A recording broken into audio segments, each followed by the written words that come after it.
बिस्मिल्लाहिर्रहमानिर्रहीम। अच्छा, सबसे पहले लाइन के बारे में बताऊंगा कि किस तरीके से लाइन का ख्याल करके लिखा जाता है। कि लफ्ज़ जो हैं ख़ास तौर पे जब हम उर्दू में लिखते हैं, उर्दू नस्तालीक में, तो उसमें हमें लाइनों का ख्याल करके लिखना पड़ता है। तो जैसे ज़्यादा लफ्ज़ जो हैं वो लाइन से ऊपर ही आते हैं, लेकिन दो लफ्ज़ ऐसे होते हैं जो लाइन से नीचे आते हैं।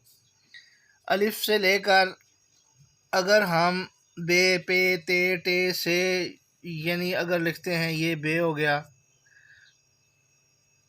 पे, ते, टे, से एक ही फैमिली से ताल्लुक़ रखते हैं। इसी तरीके से जीम, चे, ए, खे, दाल, डाल, जाल, आगे फिर रे, अड़े, जे है, एक ही फैमिली से आगे ताल्लुक़ रखने वाले जितने लफ्ज़ हैं ये सारे लाइन से ऊपर आएंगे।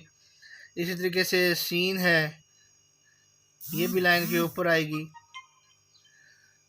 और शीन है, स्वाद, ज़्वाद, तोए, ज़ोए, सब लफ्ज़ जितने भी हैं ये लाइन से ऊपर आएंगे।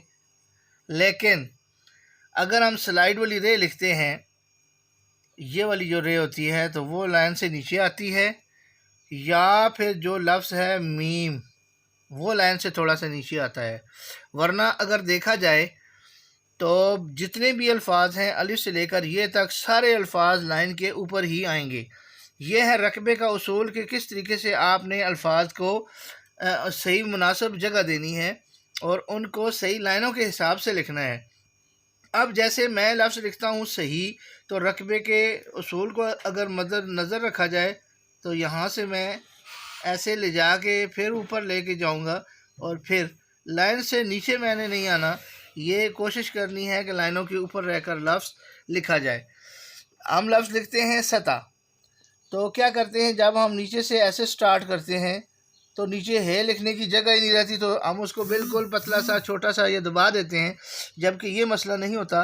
असल में सतह अगर लिखना है तो उसको थोड़ा सा ऊपर से स्टार्ट करें ऐसे, ताकि नीचे जो है उसको भी जगह मिल सके और वो लफ्ज़ खूबसूरत लगे और प्यारा लगे। इसी तरीके से लफ्ज़ हम लिखते हैं फुलझड़ी, तो चूँकि ये लफ्ज़ थोड़ा लंबा है तो हम इसको ऊपर से स्टार्ट करेंगे और इसके साथ चूँकि स्लाइड वाली रे है तो इसलिए ये लाजमी नीचे आएगी लाइन से। मैंने आपको बताया है कि दो लफ्ज़ जो हैं, ये मीम और स्लाइड वाली रे, ये दोनों लाइन से नीचे आते हैं। बाकी कोई लफ्ज़ भी लाइन से नीचे नहीं लिखना है। उम्मीद है कि आपको आज का सबक बहुत अच्छा लगा होगा और काफ़ी सारी बातें समझ आ गई होंगी। इंशाल्लाह अगले सबक में फिर हाज़िर होंगे। अल्लाह हाफ़िज़।